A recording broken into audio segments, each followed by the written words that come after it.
Hello, everyone. It's a great pleasure to be here today. But this is going to be a difficult speech for me after this excellent panel. You know, the moderator asked you to raise your hands if you don't know Hasan Aslanova, and I didn't see any hands raised. But if he asks to raise your hands if you know me, I will be lucky if I see 10 or 15 hands. I'm the corporate affairs manager for Turkey, and I'm in charge of entrepreneurship projects here. We are a very active company in Turkey in entrepreneurship. I'm in charge of projects like social entrepreneurship projects, Solution Money Box, you may know it as Çözüm Kumbarası, Young Ideas, Strong Women, Intel Business Challenge, and now this year we are going to partner with Middle East Technical University, Technocant, in new businesses, new ideas. After this brief introduction about myself and Intel, let me start. 73. This number is at the center of my presentation today. So what's 73? I mean, is it my birthday? No, I already completed the introduction about myself. I'm a little bit younger. Is it the birthday of Intel? Intel is a little bit older. Intel was founded in 1968 by Robert Noyce and Gordon Moore. Maybe you may have heard about Gordon Moore's Moore's Law. It's very famous. If you haven't heard it yet, please Google it. I also asked Google about 73, and the first page you come up with is Wikipedia. It says 73 is the number between 72 and 74. I mean it, this is real. They already have a page for 73. But let me come back to the topic. 73 is the number of, according to Wall Street Journal website, $4 billion startup club. This is the number of startups with a valuation of $1 billion or more that are privately held and that have raised money in the past 4 years and at least have one venture capital firm as an investor. 73 companies in the last 4 years as billion-dollar startups. Two of them have a valuation of more than $40 billion. 6 of them have valuations between $10 to $40 billion. And 65 of them have valuations between $1 billion and $10 billion. This chart shows us the ones with valuations of $5 billion or more. And I need to say that I'm personally a fan of Uber. You can see it here.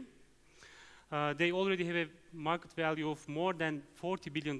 I mean, they are operating just since 2011 or 12, I guess, and they have a valuation of $40 billion, more than 40 billion. The company has a great business model. I mean, Uber really is a good business model, but I believe one of the main reasons behind why it grew so fast was its global expansion. They thought global. They didn't stick to United States, and they expanded very fast.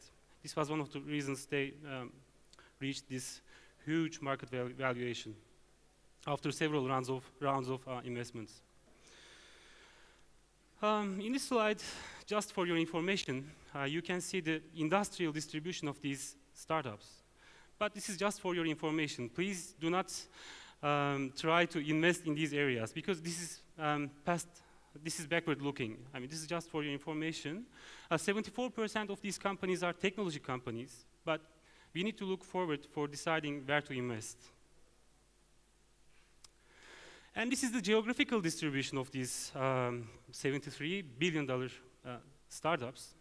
50 of them are from United States, 8 of them are from China, and 4 of them are from India.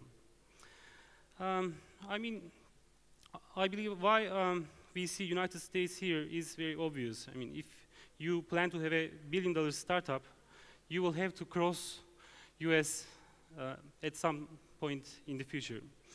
China and India are a little bit different. I mean, US has Silicon Valley, US has technology companies, but China and India are very big markets. To become a billion-dollar startup in China or India, you don't have to have a great business model. I mean, just the populations about 1 billion may make you billion-dollar startups. They are a little bit different. They are different stories. But at this point, I really feel bad as a Turkish citizen because there is no single Turkish startup in this $73 billion startups. There is no single Turkish company.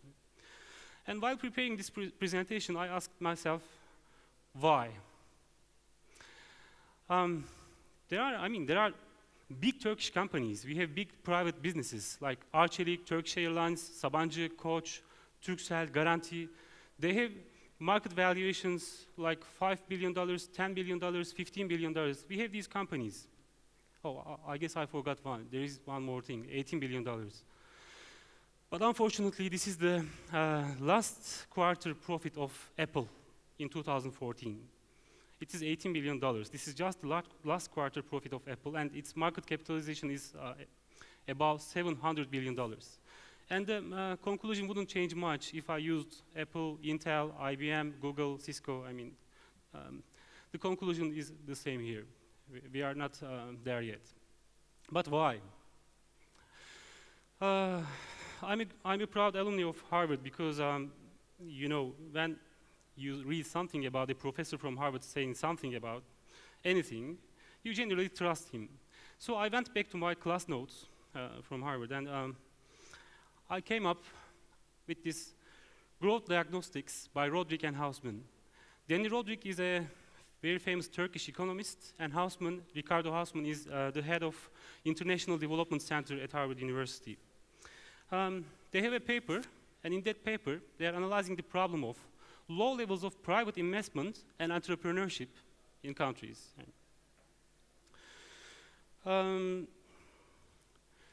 they come up with two basic problems about low levels of private investment and entrepreneurship. The first one is the low returns for private investment and entrepreneurship, which makes it less attractive for people to invest or to become an entrepreneur. The second one is, sorry for the shape, high cost of finance. If we go a little bit deeper, the reasons for low returns can be the human capital in your country, geography, infrastructure, property rights, corruption, high taxes, high inflation, others including culture. And I believe these are familiar for you as people from emerging markets. This is for Turkish guys. And for high cost of finance, the reason might be low domestic savings, and this is a real problem in Turkey. It's the real problem behind the high current account deficit, you know. And if you also have low international finance, then you will have high cost of finance. Or, if you have these, you will have low returns, then you will have low levels of private investment and entrepreneurship in your country, and low levels of entrepreneurship will lead to non-billion-dollar startups in the list I just mentioned. So, I thought for a while on this picture, so what should we do? For low returns, as a Turkish entrepreneurship, what should you do? You should invest in the future, because if you enter a new market, if you build a market, if you create a market, the marginal returns will be very high at the beginning, and you will have a high market appetite for your product. So you should, if you want to have a billion-dollar startup, you should start thinking about investing in the future, not now or not the past. And you should go global. You saw the companies from China and India. If you want to become a billion-dollar company, you shouldn't be surrounded by the boundaries of Turkey. You should think and go global. At this point, you are lucky, because you don't need to think hard about investing in the future. What is in the future? You don't need to think hard about foreseeing the future, because we are already at the outset of the fourth industrial revolution. This is the Internet of Things, after steam power, mass production, and Internet of people or computers. Now the fourth industrial revolution is Internet of Things. We are all surrounded by Wi-Fi, 3G, and in some countries 4G already now, but on top of this connectivity, now it's time for sensors and smaller and smarter processors which will surround us very quickly, and they will form the basis of Internet of Things. And this brings us to an era of a new major technology shift. Imagine that everything around us is smart and connected, like this. This will make our lives easier, because this is going to reduce the daily number of decisions we are making. We are not going to decide the temperature of the room. We are not going to decide the light. We are not going to decide the speed of the car. These things will be smart, connected, and they are going to decide for yourselves. And the things are already here. The industrial revolution has already started, and it started with mainly with wearables, as I believe many of you are using wearables now. They started with health-related products, you know, bracelets, watches, and Intel has now a smart bracelet called Mika, but this is different. This is a premium product. This is for women, and this is a fashion product. So you shouldn't create products from another planet. I mean, you can just incorporate technology into fashion, into art. This is creativity, but this is what, as Intel, we believe that this is what you should invest in, creativity and fashion, arts.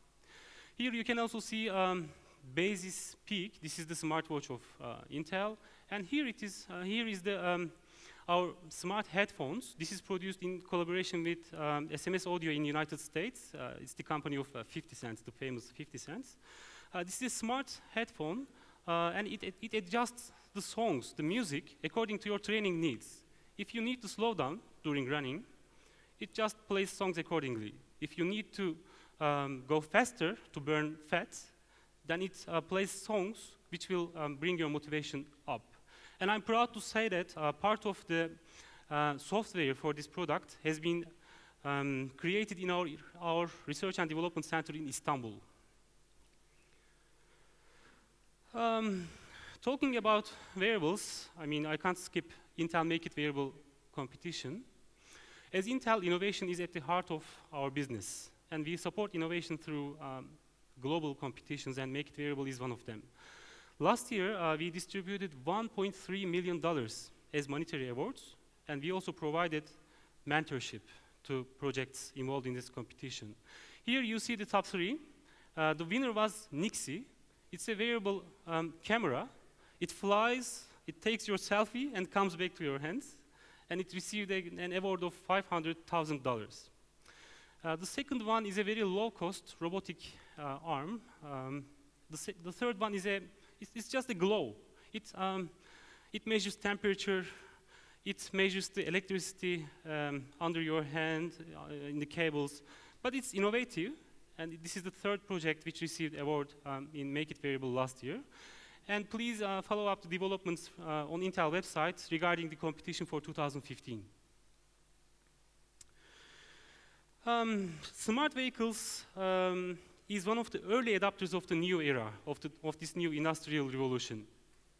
A car that picks you up without a driver is now real. It has been produced, but it's not with you, it's not with consumers because of regulatory deficiencies now. Here I would like to share a tip with you. Infotainment systems in cars, in smart cars, and services provided through these infotainment systems. I mean, the apps you are going to design for the infotainment systems in cars are predicted to be one of the biggest revenue generators of the IoT, Internet of Things environment. And we already have a collaboration with BMW as Intel in their infotainment systems. Smart homes are also here with us. They are growing, and they are predicted to be the fastest growing industry of the Internet of Things environment. Smart thermostats, lights, door locks, white goods, durable goods, I mean, they are all parts of smart homes. They will be part of smart homes, and they will provide energy savings, ease of doing things, and security for households. You may have heard Nest. Google invested in Nest, and they acquired this company for $3.2 billion, and it's just a smart thermostat. $3.2 billion acquisition by Google. And Intel has very recently acquired Atlantic, again, a startup about smart homes, but the price is undisclosed. Connected homes and connected cars will bring us to connected cities, smart cities. And more devices will be connected to make our lives easier. Homes and cars into cities, cities and countries into a planet of connected devices. This will bring us to 50 billion connected devices by 2020. This is the forecast of IDC.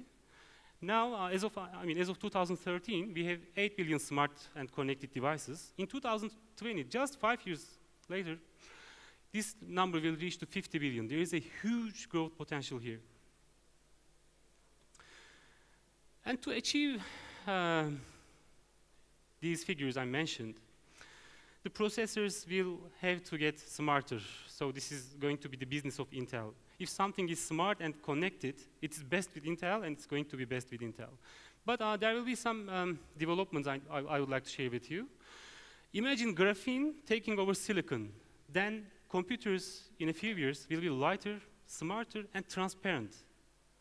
Transparent computers, it's going to change the game. So think about it. At that stage, there will be no limits. The limit will be only you, your creativity, your imagination, and your courage. Thank you.